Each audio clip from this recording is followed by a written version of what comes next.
Hello everyone, welcome to ज्ञानपोरियम।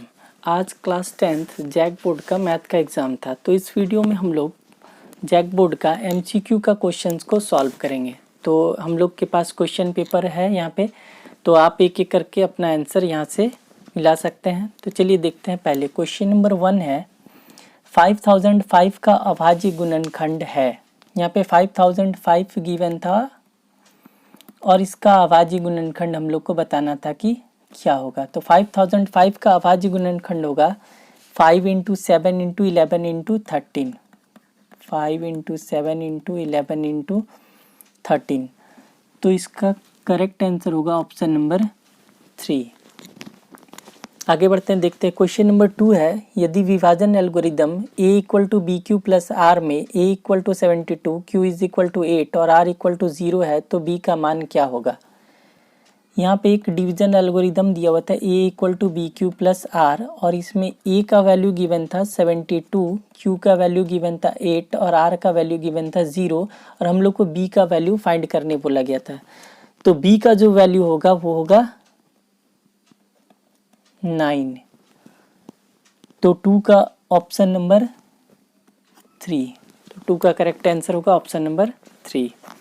चलिए आगे बढ़ते हैं, देखते हैं क्वेश्चन नंबर 3। क्वेश्चन नंबर 3 है 3√2 एक डैश संख्या है। तो 3√2 एक अपरिमेय संख्या है, तो 3 का हो जाएगा ऑप्शन नंबर 2। आगे बढ़ते हैं, देखते हैं नेक्स्ट क्वेश्चन। Question number 4। तो क्वेश्चन नंबर 4 है 35/50 का दशमलव प्रसार कैसा है। 35/50 का दशमलव प्रसार कैसा है। तो ये 5 के टेबल में 7 टाइम्स में और ये 5 के टेबल में 10 टाइम्स में, यानी 0.7 आ गया। मीन्स इसका दशमलव प्रसार जो होगा वो शांत होगा। तो 4 का ऑप्शन नंबर 1 शांत हो जाएगा। चलिए आगे बढ़ते हैं, नेक्स्ट देखते हैं क्वेश्चन नंबर 5। y = px का ग्राफ दिया गया है, बहुपद px के शून्यकों की संख्या क्या होगी।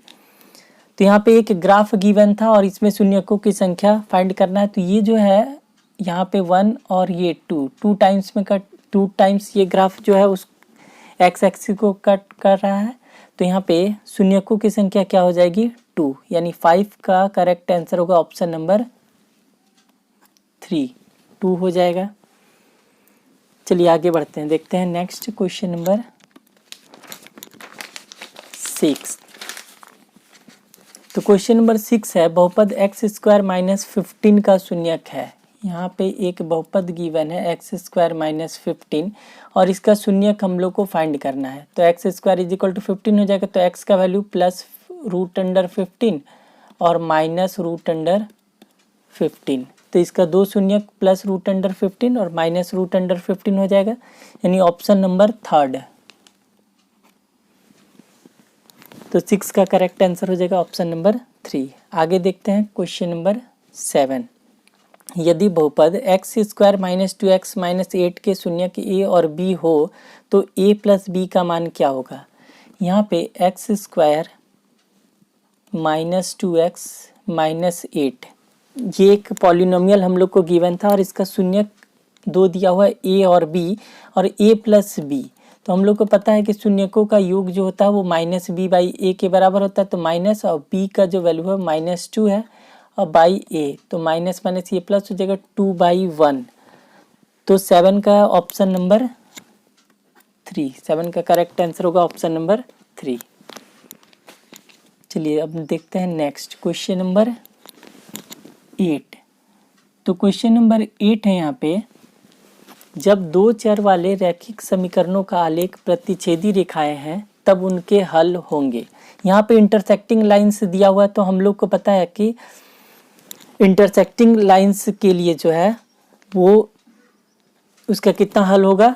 तो यहाँ पे इसका एग्जैक्ट आंसर होगा 1। तो 8 का आंसर हो जाएगा ऑप्शन नंबर 1, क्योंकि प्रतिच्छेदी रेखाओं के लिए समीकरण का सिर्फ और सिर्फ एक ही हल होता है। तो ऑप्शन नंबर 1 इसका करेक्ट आंसर होगा। चलिए आगे बढ़ते हैं क्वेश्चन नंबर 9। तो 9 यहाँ पे समीकरण दिया हुआ था, समीकरण निकाय a1x + b1y + c1 = 0 तथा a2x + b2y + c2 = 0 का अनंत हल होगा। तो यहाँ पे समीकरण दिया हुआ था और इसका अनंत हल कब होगा, तो हम लोग को पता है कि फॉर इनफाइनाइट सॉल्यूशंस हम लोग को क्या पता है कि a1/a2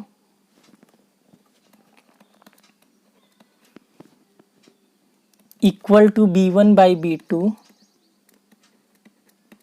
इक्वल टू c1/c2। तो जब ये कंडीशन को फॉलो करेगा a1/a2 equal to b1/b2 equal to c1/c2, तब समीकरण का क्या होगा, अनंत हल होगा। तो 9 का करेक्ट आंसर हो जाएगा ऑप्शन नंबर 3। चलिए आगे बढ़ते हैं। अब देखते हैं क्वेश्चन नंबर 10।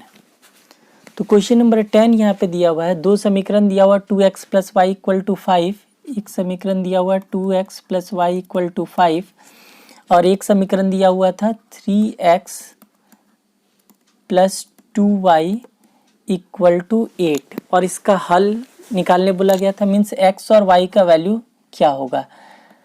तो जब हम लोग इस दोनों समीकरण को, ये समीकरण 1 हो गया और ये 2 हो गया, जब दोनों समीकरण को हम लोग सॉल्व करेंगे तो x का जो वैल्यू है वो आएगा 2 और y का जो वैल्यू होगा वो आ जाएगा 1।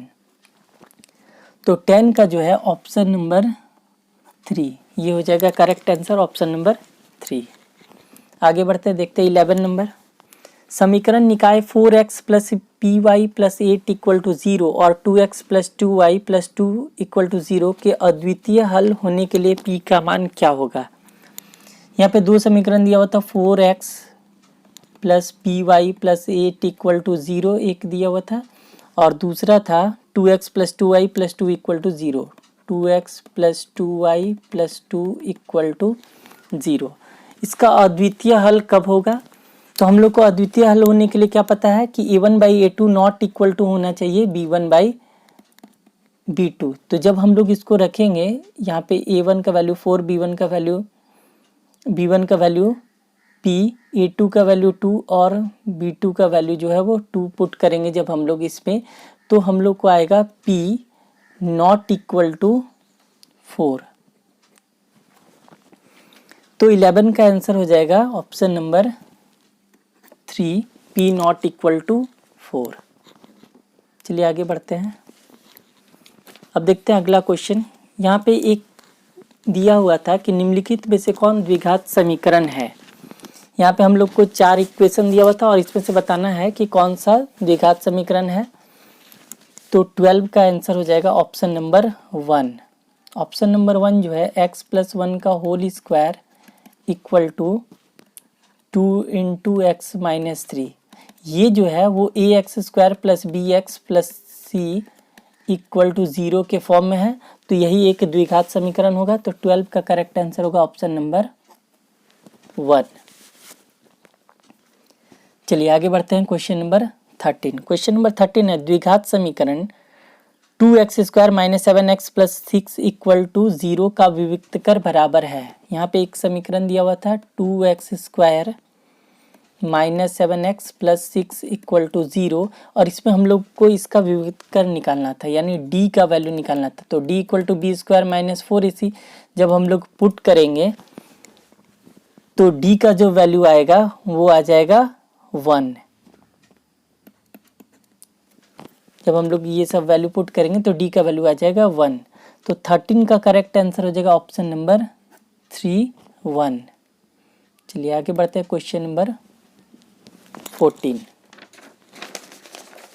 तो क्वेश्चन नंबर 14 है यदि द्विघात समीकरण x square minus p x plus 4 equal to 0 के मूल बराबर हो तो p का मान क्या होगा।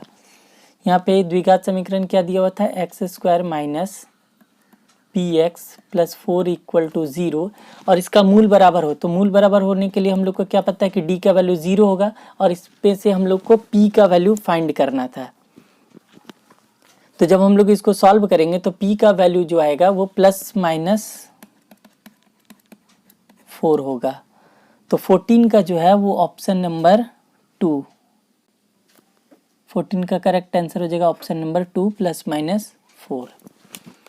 चलिए आगे बढ़ते हैं। द्विघात समीकरण x square plus 5x minus 6 equal to 0 का घात क्या होगा। यहाँ पे एक द्विघात समीकरण दिया हुआ है, इसका घात हम लोग को पूछा गया था, तो मैक्सिमम पावर जो है वो 2 है तो इस द्विघात समीकरण का घात हो जाएगा 2। तो 15 का करेक्ट आंसर होगा ऑप्शन नंबर 3। चलिए आगे बढ़ते हैं। Question number 16। क्वेश्चन नंबर 16 एक एपी दिया हुआ और इसका सार्व अंतर हम लोग को पूछा गया। तो सार्व अंतर डी बराबर क्या होता है, A2 माइनस A1। कोई भी दो कंसेक्यूटिव टर्म को हम लोग माइनस कर देंगे तो डी का मान निकल जाएगा सार्व अंतर। तो 1.7 में से 0.6 को घटा देंगे तो 1.1, तो सार्व अंतर हो जाएगा 1.1। तो 16 का करेक्ट आंसर होगा ऑप्शन नंबर 1। चलिए आगे बढ़ते हैं। Question number 17। एक एपी दिया हुआ है 10, 7, 4 डॉट डॉट डॉट और इसका 30th टर्म यानी A30 का वैल्यू हम लोग को फाइंड करना था। तो एन का फार्मूला होता है A plus n minus 1 into d. जब हम लोग सारा वैल्यू को पुट करेंगे तो A30 का जो वैल्यू होगा वो आएगा -77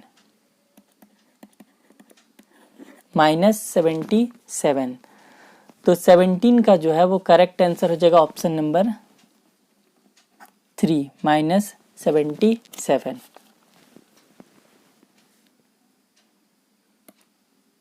चलिए आगे बढ़ते हैं। क्वेश्चन नंबर 18 यहाँ पे गिवन है 2 + 7 + 10 + डॉट डॉट डॉट ऐसे ही दिया हुआ था और इसमें 10 पदों का योग हम लोग को निकालना था, यानी S10 का वैल्यू हम लोगों को जो है वो फाइंड करना था। तो Sn = n/2 × 2a + n-1 × d होता है। तो हम लोग इस फॉर्मूला पे Sn = n/2 × 2a + n-1 × d इस फॉर्मूला पे रख के हम लोग Sn का सम ऑफ 10 टर्म्स यानी 10 पदों का योग हम लोग निकाल सकते हैं। तो S10 का वैल्यू हो जाएगा 245। तो 10 पदों का योग हो जाएगा 245। तो 18 का करेक्ट आंसर होगा ऑप्शन नंबर 3 245। चलिए आगे बढ़ते हैं। 19 नंबर दिया हुआ सभी वर्ग होते हैं। तो सभी वर्ग जो है वो समरूप होता है। तो 19 का करेक्ट आंसर होगा ऑप्शन नंबर 1। आगे बढ़ते हैं। Question number 20।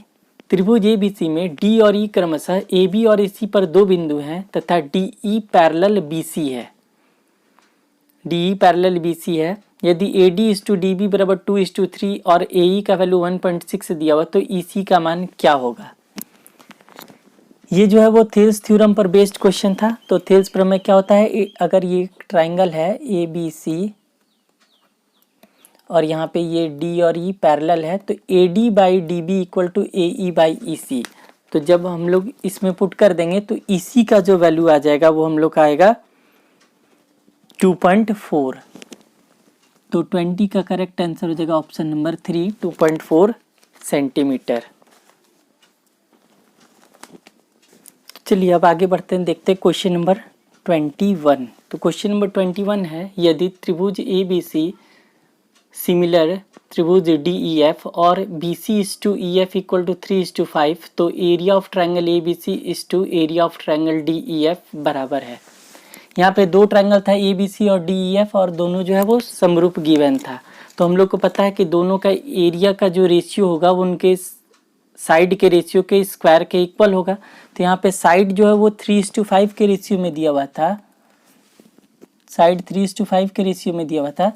तो इसका एरिया का जो रेशियो होगा वो 3/5 का स्क्वायर होगा यानी 9/25। तो 21 का करेक्ट आंसर हो जाएगा ऑप्शन नंबर 4 9:25। चलिए अब आगे बढ़ते हैं। Question number 22।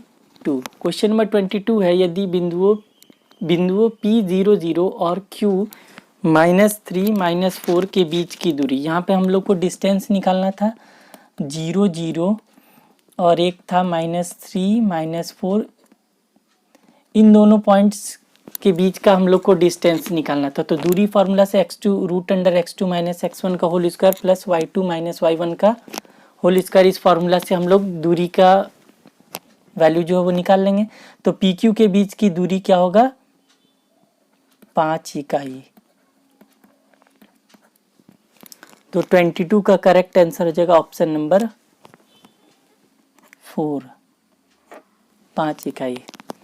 चलिए आगे बढ़ते हैं, देखते हैं क्वेश्चन नंबर 23। यहाँ पे दिया हुआ था बिंदुओं 1, 2 और 3, 4 को मिलाने वाले रेखाखंड का मध्य बिंदु। यहाँ पे मध्य बिंदु हम लोग को निकालना था 1, 2 और 3, 4 का। तो मध्य बिंदु का कोऑर्डिनेट निकालने का फॉर्मूला होता है x1 + x2/2 यानी 1 + 3/2 यानी 4/2, और इधर y1 + y2/2 होता है यानी 2 + 4/2 यानी 6/2। ये वैल्यू हो जाएगा 3 और ये वैल्यू हो जाएगा 2। तो 2 और 3 हो जाएगा 23 का करेक्ट आंसर होगा ऑप्शन नंबर 2। चलिए आगे बढ़ते हैं। Question number 24। यदि A00 B40 C01 तो त्रिभुज ABC का क्षेत्रफल क्या होगा। यहाँ पे ट्रायंगल ABC का एरिया ऑफ ट्रायंगल ABC हम लोग को निकालना था। तो त्रिभुज का क्षेत्रफल निकालने के लिए हम लोग फॉर्मूला कौन सा यूज करेंगे, half into x1 into y2 minus y3 plus x2 into y3 minus y1 plus x3 into y1 minus y2। तो इस फॉर्मूला से हम लोग त्रिभुज का क्षेत्रफल जो है वो निकाल सकते हैं। तो इसका त्रिभुज का क्षेत्रफल होगा 2।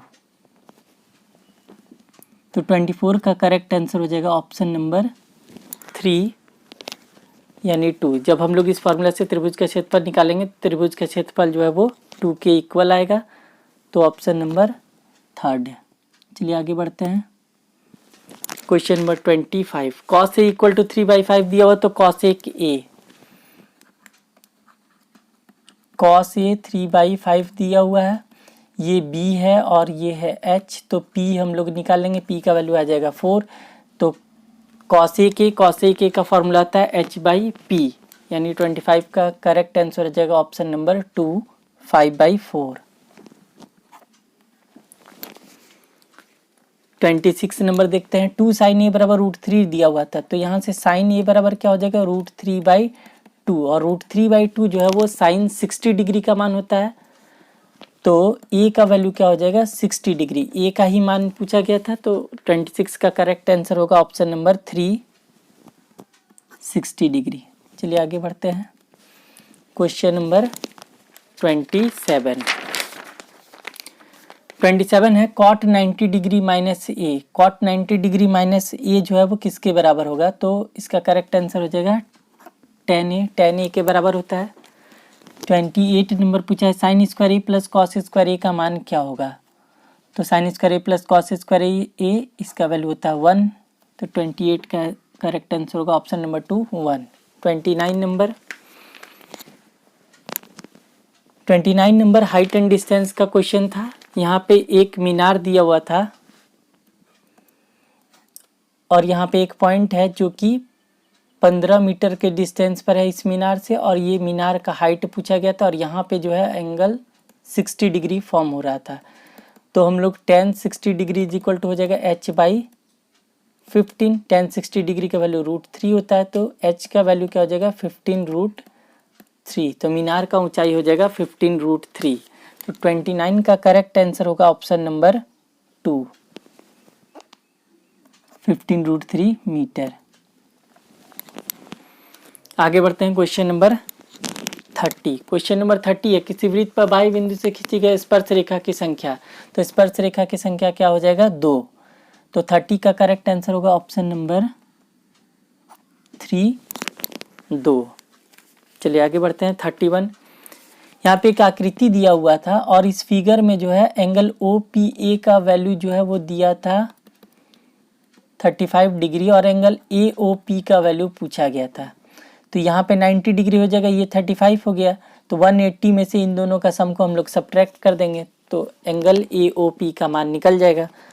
तो यहाँ पे एंगल AOP का मान जो आएगा वो 55 डिग्री आएगा। तो 31 का करेक्ट आंसर होगा ऑप्शन नंबर 1। चलिए आगे बढ़ते हैं। Question number 32। तो क्वेश्चन नंबर 32 है यदि एक बिंदु P से O केंद्र वाले किसी वृत्त पर PA और PB स्पर्श रेखाएं परस्पर 80 डिग्री के कोण पर झुकी हुई है तो POA बराबर होगा। यहाँ पे ये सर्कल था,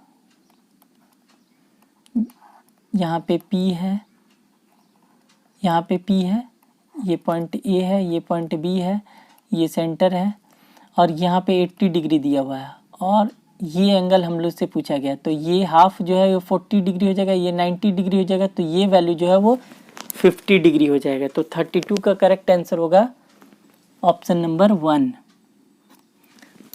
52 डिग्री, सॉरी 50 डिग्री। तो 32 का करेक्ट आंसर होगा ऑप्शन नंबर 1, 50 डिग्री। चलिए आगे बढ़ते हैं। क्वेश्चन नंबर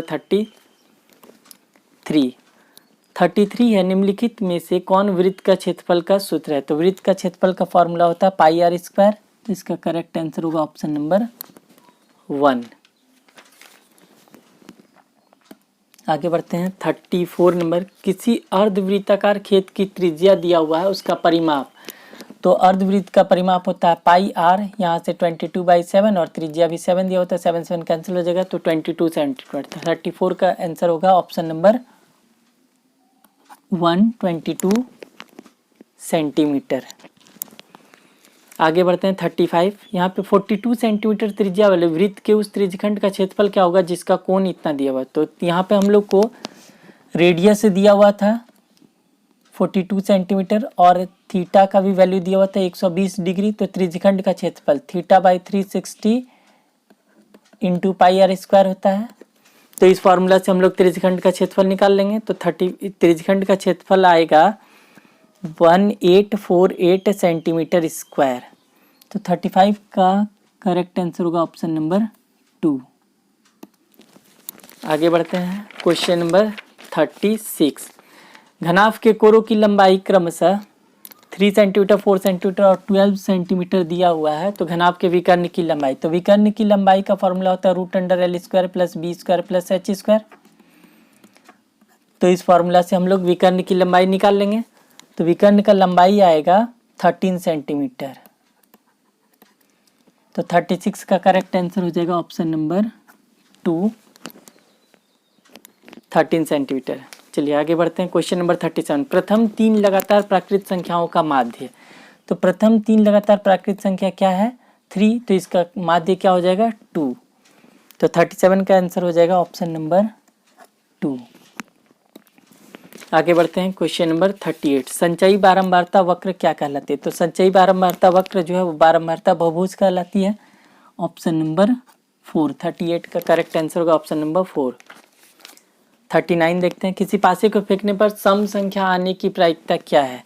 जब हम लोग डाइस को फेंकते हैं तो सम संख्या आने का क्या प्रायिकता होगा? 2 4 6 यानी 3, और टोटल पॉसिबल आउटकम्स 6 है, तो 3/6 यानी 1/2। तो 39 का आंसर होगा ऑप्शन नंबर 4, 1/2। अब लास्ट क्वेश्चन है क्वेश्चन नंबर 40, निम्नलिखित में से कौन सी घटना की प्रायिकता किसी घटना की प्रायिकता नहीं हो सकती है? यहाँ पे दिया हुआ है वैल्यू और इसमें से पूछा गया कौन जो है वो प्रोबेबिलिटी किसी भी नंबर का नहीं हो सकता है। तो इसका करेक्ट आंसर हो जाएगा 2.5, क्योंकि प्रोबेबिलिटी का जो वैल्यू होता है वो 0 और 1 के बीच में ही होता है, इससे बड़ा नहीं हो सकता है। तो इसका करेक्ट आंसर होगा ऑप्शन नंबर 2, 2.5 किसी भी घटना की प्रायिकता नहीं हो सकती है।